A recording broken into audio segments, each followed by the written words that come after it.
नमस्कार जय जगन्नाथ सांग मैंने आज गोटे न्यू ब्लॉग को पुणी थे स्वागत करुच्ची। आज देखु आमर कोशला शाग बाहर आसी कटा हो बछा बची हो धुआ सरिकी तापरे कटा हो। आज कोशला शाग भात पड़ी हम रसुण छुंका है तो यहीटा हुए गजा शाग माने छोट छोट शाग जो से गजा शाग जहाँ कहवा से आनिकी भात पकाती बहुत टेस्टी लगे शागटा आ रसुण पकई कले बहुत टेस्टी माने से पियाज जो बिल्कुल पड़ोनी रसुण ही तार टेस्ट बढ़ेब। तो चलतु आमर भजा हम ए भजा नुह तो शाग आ भात पड़ी सन्तुला टाइप हम से टाइप देखु। फास्ट कड़ाई रे तेल पड़ो तार फुटण शुखा लंका जहाँ पकड़ा कथा पकई पारे। फुटण रे जीरा सोरिष केवल पड़ो फुटण पंच फुटण पड़ोनी पिता लगे पड़े तापर शुखला लंका कंचा लंका भी ऐड कर माने राग खाऊले आउ छेचिकी रसुण नहीं जावा रसुण छेचा को पकईकी टिके हल्का सी पाची गले तापर आमर काटिकी रखिथिबा शाग को पकईकी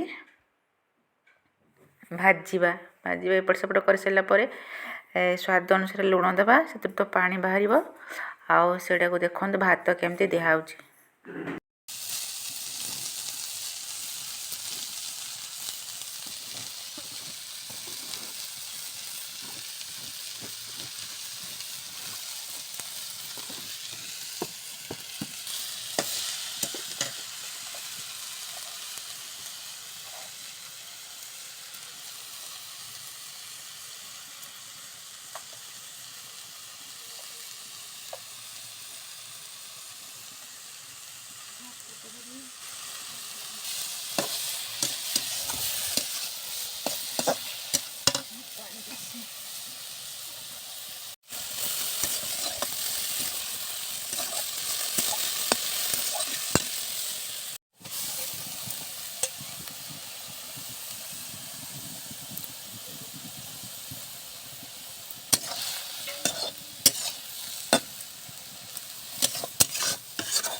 अधिक भात होगा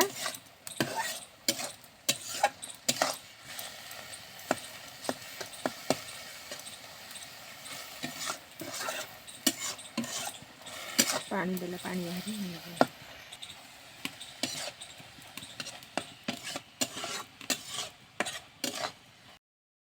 बर्तमान आमर शाग भात रेडी हो गला।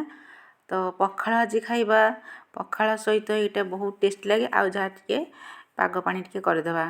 तो शीत दिन तो प्राय पखाल खाइबा भल लगे कहीं पखालटा खटा लगे गरम दिने खरा दिने से गरम को से आंबला लगे तो यहाँ खाइबा को पखाल भल लगे। तो चलतु एबे आमे खाऊचु एंजॉय करंतु आपण माने कौन कौन एबे आमे खाऊचु भात पखाल शाग भात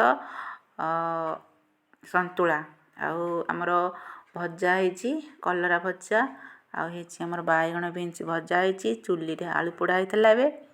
तो आलू पोड़ा को नेकी चकटिबू तो पाग टिके करिवो खाली पखाल सहित पाग नहले पूरा माखरा लगे।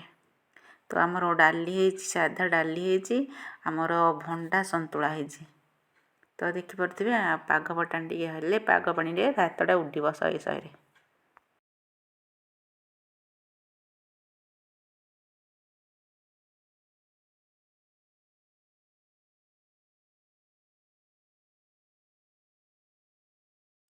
पोड़ा आलू कंचा लंका आउ लेंबू चकट चकट पाग कर पखाल सहित शीत दिन रे पोड़ा आलू सहित पखाल भात तापरे भात शाग कलरा भजा सन्तुला आ कौन था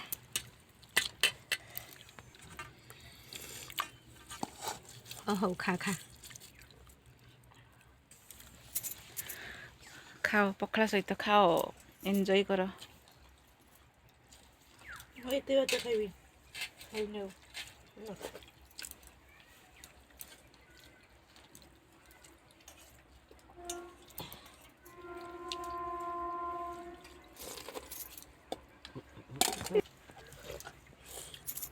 କାଚ ପେଟିନି ପାଟିଟା ଟିକେ ହେଇଯିବନି ନହେଲେ ଚଳିଯିବନି।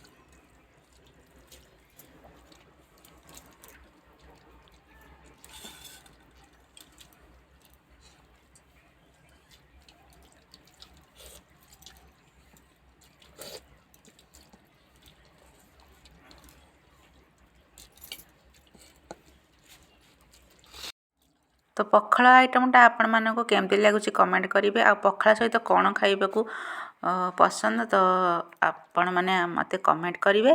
ତ ଦେଖନ୍ତୁ ଆମେ ପଖାଳ ଖାଉଛୁ ଶୀତ ଦିନେ ଏନ୍ଜୟ କରୁଛୁ।